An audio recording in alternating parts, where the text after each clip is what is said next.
name's Chris. Hey, Chris.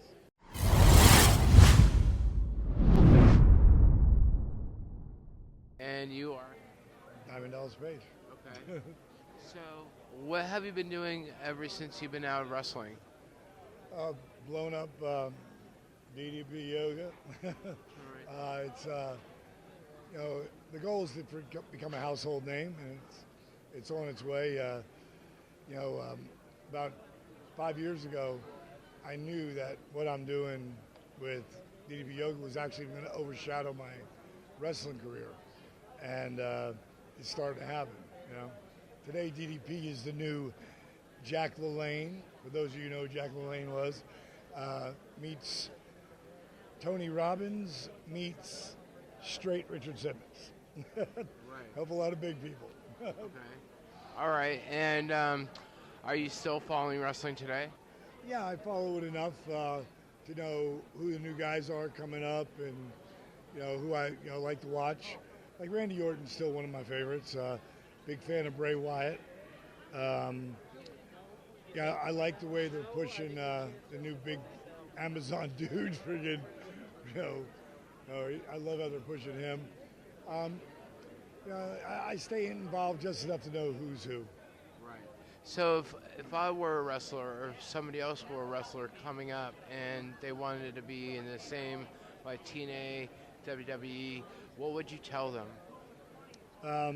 Really hard. It's now there's only really the one big one, which is WWE, and TNA doesn't work enough to be viable to make a living. You still got to do the independent scene.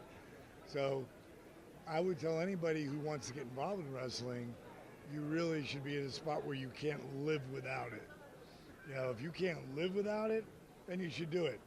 And if you're going to be happy doing the independent scene, if you get good enough to do the independent scene, then you need to be happy with that. But if you really want it, like just to be, I want to be in WWE, I want to be in WWE, I want to be in WWE, that's going to be really, really hard. Right. The guys who do it, if you look at some of the guys that they're bringing up now, they're either guys who have worked their ass off at the independent scene and climbed the ladder. And there's thousands or tens of thousands of wrestlers out there. They're picking those one or two or three guys that are, really put the work in, or they're coming out of the NFL. Now, they're going to be monsters. If you go down to WWE Performance Center, they're top athletes.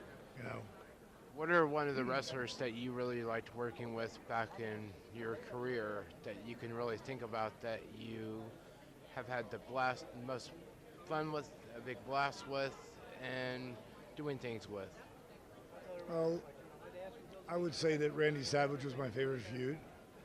Loved being in the ring with Sting, Chris Kanyon, Raven, Mark Merrow, Scott and Kev. They're my boys.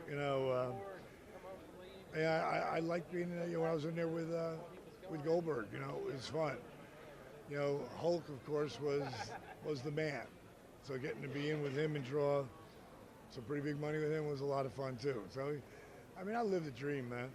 Right. What is, like, one last question is, if there was a dream match you can go back for, one last match, who would it be against, and would it be tag team, singles competition, or? It'd be singles. It'd be singles. I don't want to rely on anybody else.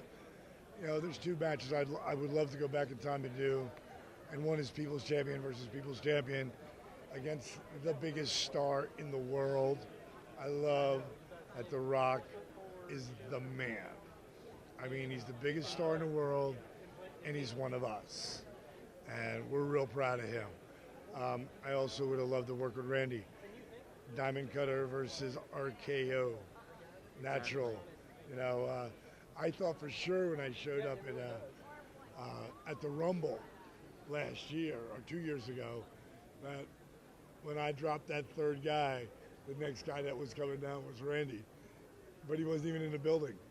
So now I always say to him, hey, Randy, you are the legend killer, my friend, but haven't killed me yet. Absolutely. Well, thank you so much for your time. All right.